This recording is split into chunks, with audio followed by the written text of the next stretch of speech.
Hi crafty friends, it's Donna here, and I have a pair of cards for you today with lots of colour but no colouring. Let's get started, shall we? And we'll begin with our feature images. For my stamped images, I'm trying to create a piece of watercolour paper that has a vibrant blue and a vibrant lime green on it. And the process that you see here is probably a lesson in perseverance, because while the blue came together quite easily, the green was not so cooperative. I've taken a bunch of distress inks and distress oxides and smushed them onto my ancient craft mat. I've then spritzed it with water, and then I flipped my watercolour paper over into the inks and moved it just a little. Enough to fill in the gaps where there was no ink on the mat, but not so much to smudge all the colours. I then allowed that first layer to dry before going in for more. I decided that there was perhaps too much yellow in my initial lime green mix, and so now I'm using only Twisted Citron, Distress Oxide and Distress Ink for that side. I'm also using my heat tool to move the ink around to create puddles and dark splashes, so this paper will be as interesting as it can be when I go to use it.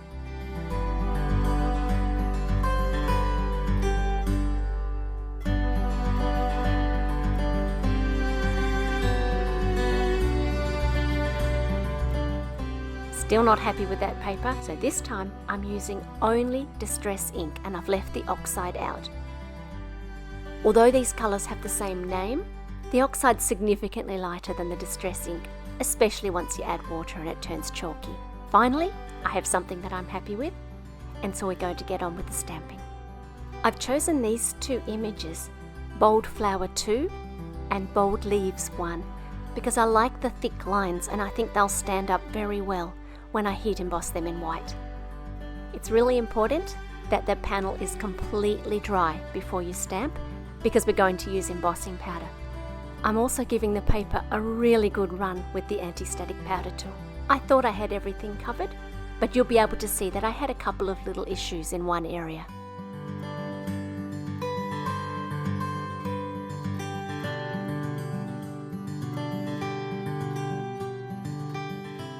Whenever I have watercolour paper, which is quite textured, I usually stamp my images twice before I heat emboss.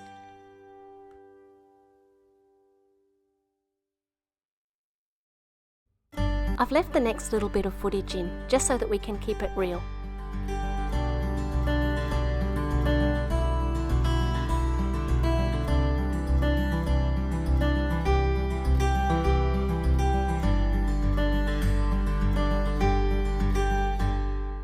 To fix this problem, I've put on only a tiny bit of embossing powder right where I need it, and then I've tipped the paper away from the problem area so that the powder doesn't run over it as it goes.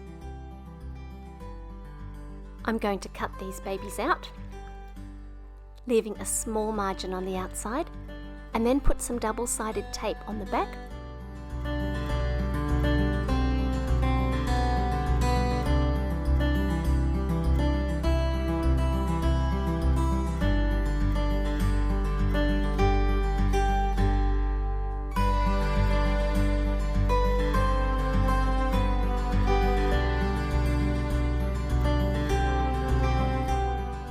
Onto the background.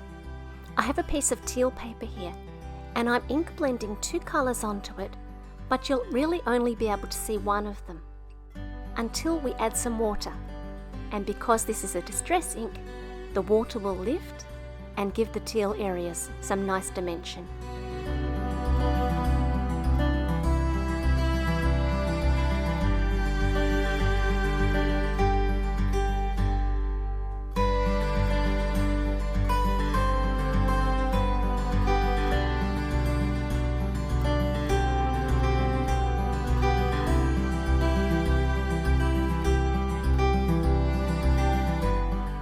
I'm going to add to that dimension by using some liquid sparkle and spattering that onto the panel too.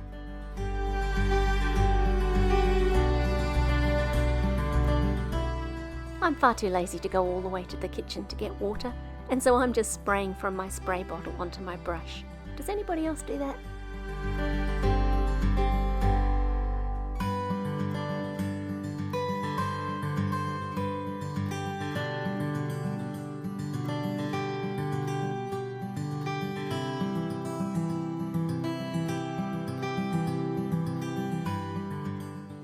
I'm going to add some spatters of the 2 inks as well.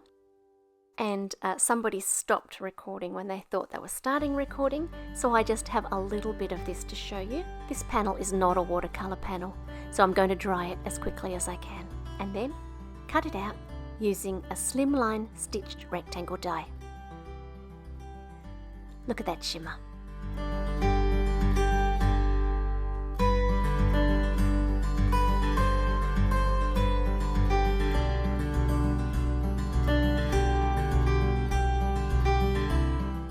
I had a little bit of teal cardstock left on either side from where I cut out my panel, and I'm going to use one of those strips with a little bit of shimmer on it to decorate the envelope. Then it's simply a matter of constructing the cards. And then I have a second card to show you as well.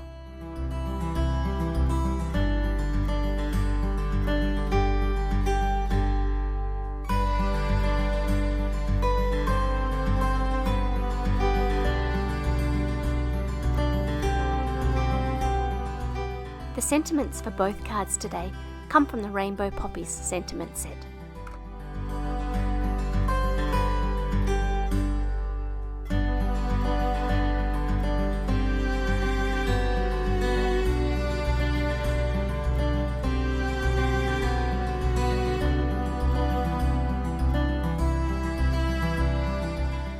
The background for this second card was made using exactly the same supplies, but this time I've taken the easy way out. I'm going to combine the distress ink with the liquid sparkle on a sheet of plastic and then spatter that over the page. This will give me some nice shimmery blue and aqua sparkle.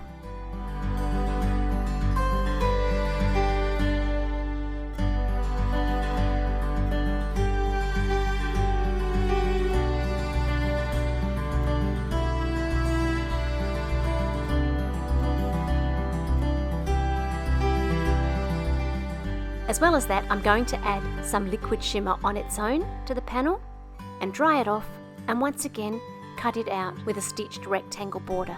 These dies are for Australian sizes, and that's going to be important because the die that I want to use on the inside of the card is also built to Australian sizes. Next, I'm going to use the Lots and Lots of Rectangles die, which cuts a bunch of layered frames, and I'm going to use a couple of these for the card. The cardstock I'm using is called Whisper White, and it's a beautiful pearlescent white. Unfortunately, this die is not available in Australia at the moment, but in August 22, I see that it's still available at scrapbook.com.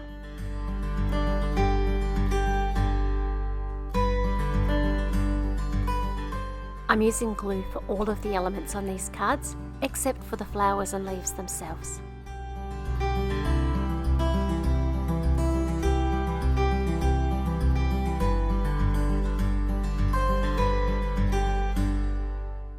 To keep everything flat while it dries, I'm using my MISTI turned upside down.